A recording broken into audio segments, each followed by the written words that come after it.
Just a little bit of history repeating. We have here a very special guest, Ilhan Omar. She's a political advocate. Let's talk about, not so much what happened in Kenya, because, we don't even know what happened in Kenya. We don't even know if there is an American Somali who was involved. It's just all speculation.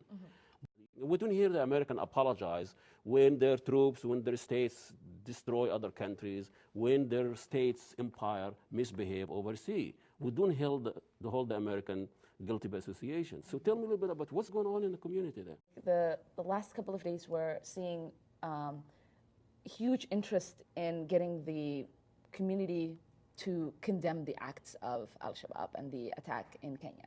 And I find that quite interesting, because you don't see any other atrocities occur in any part of the world where you have the citizens asked to condemn the act. Yeah. It does make sense if you have, the president or, the official, official to condemn something, but a regular citizen like myself to be asked to condemn an act that I am not part of, or to associate me with something that I, have the same reaction to as anyone else. The assumption must be that we all are connected to this somehow. They're all the same. Besides the fact that we, are ethnically the same or share the same faith. Besides the fact that we, are ethnically the same or share the same faith. But I think the general population needs to understand that there is a difference between the people that are carrying on the evil act, because it is an evil act, and then the normal people who carry on. Nobody will talk about how this is all about, and the fact that they were fighting the Ethiopians, that they were invading Somalia, they've been supported by the United States. Do I hold the Americans responsible, the average American responsible, because their state support another country to invade your country or my country, or support the Sisi to kill other people? To us Somalis, Al-Shabaab has caused more damage inside of our country. Now everyone is very much interested in talking about Al-Shabaab because of what's happening in Kenya. At the same time, they've taken these hostages at Westgate Mall. They attacked a shopping center inside of Somalia, in the capital Mogadishu, called Bakaraha Souq. And so no one has even covered that story. I, to this day, don't know how many casualties we had in that attack, but everyone wants to talk about the attack that was carried outside, and we don't understand the politics that is involved in this. So we do know that these people do not discriminate when it comes to their acts. We know that it is not about being a Muslim or being a Christian. These people are taking part in terror, and their whole ideology is based on terrorizing the communities that they would like to have an influence in. And it is about getting power, and it is about having legitimacy. It's a power struggle in the whole area. Exactly. There is a tendency that Muslims commit violence just like they cannot help it. They're prone to commit violence. There is no context. There is no history. Even in Al-Shabaab, as evil as they are and everything, when you look at their history, it's a product of what? Of destruction of a country. We have a very safe, secure country here. And we still have militia, we have violence, there are very evil people that do evil things every day in this country. But when a non-white commit a violence or misbehave, we condemn the whole culture. But when a white condemned, we just go to psychoanalysis, that he didn't have a girlfriend when he was growing up. It's like he's not capable of committing violence because he's white. When you have an individual inside of in a Western society that goes on and does commit like mass murder. We have mass shootings that happen constantly here. We investigate that person and what has driven them to commit that act. When an act is committed by these Muslim, terrorists, what we investigate is that whole community. We investigate that whole faith. We investigate that whole society. And everyone is supposed to have some answer to why these people are doing this.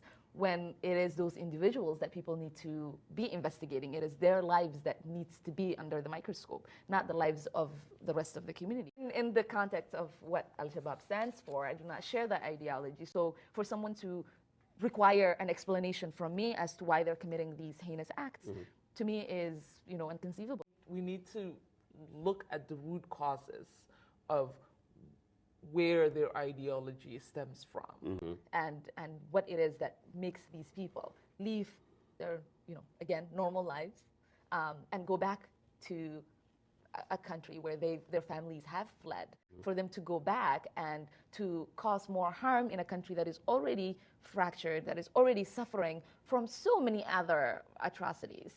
There is a deeper cause, and there's a deeper investigations to these problems that we need to focus on, and not go on a witch hunt and also, investigate the whole community.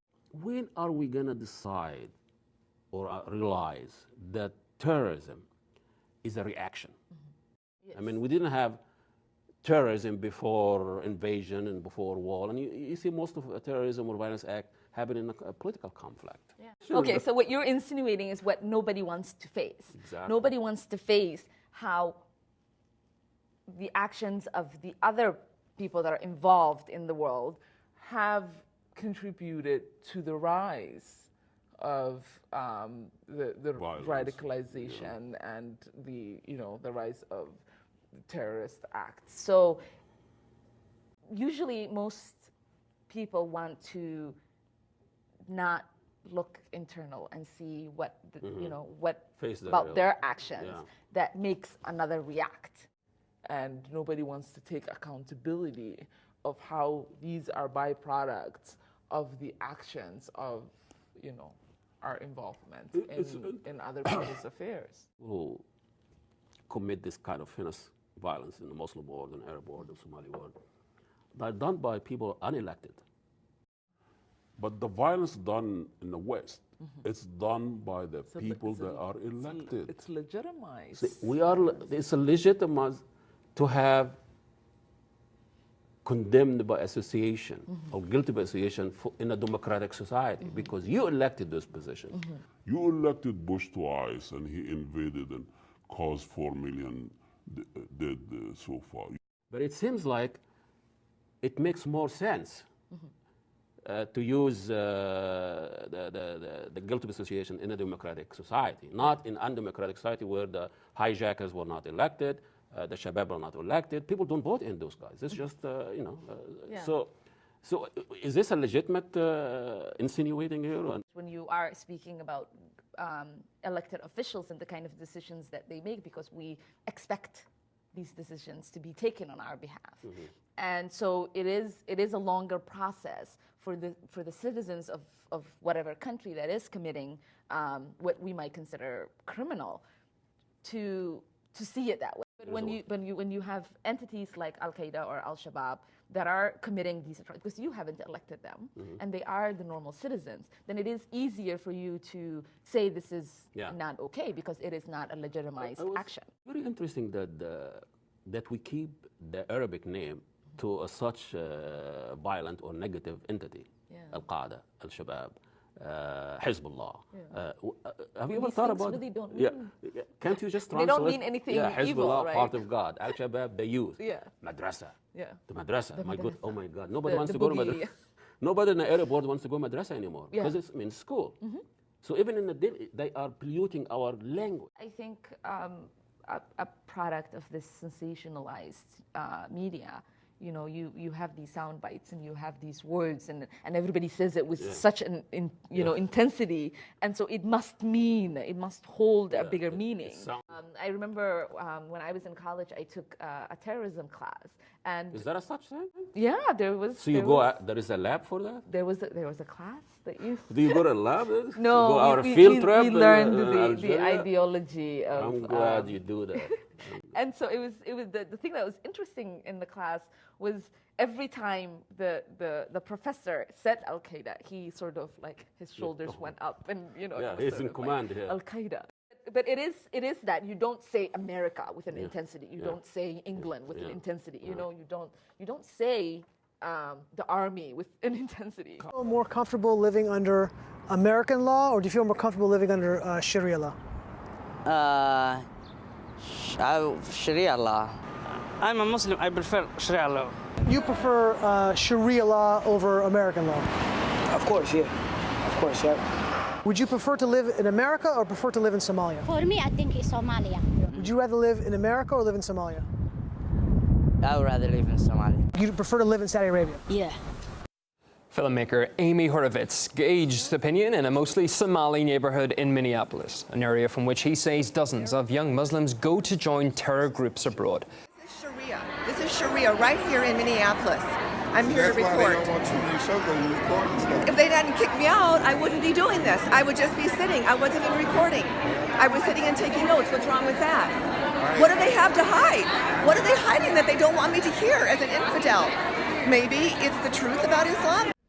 Taking these concerns to our supervisors and the leaders at Amazon to address them, because during the month of Ramadan we are fasting, and at least the working conditions can be changed, and they have not done so. Following today's presentation, workers presented their managers a letter with their concerns. Amazon is one of the state's largest employers of East. وقفوا ليؤدي التحية للبطل الفلسطيني عمر أبو ليلى قائد معركة سلفيت الذي قتل اليهود بالأمس، فتحية لك أيها البطل.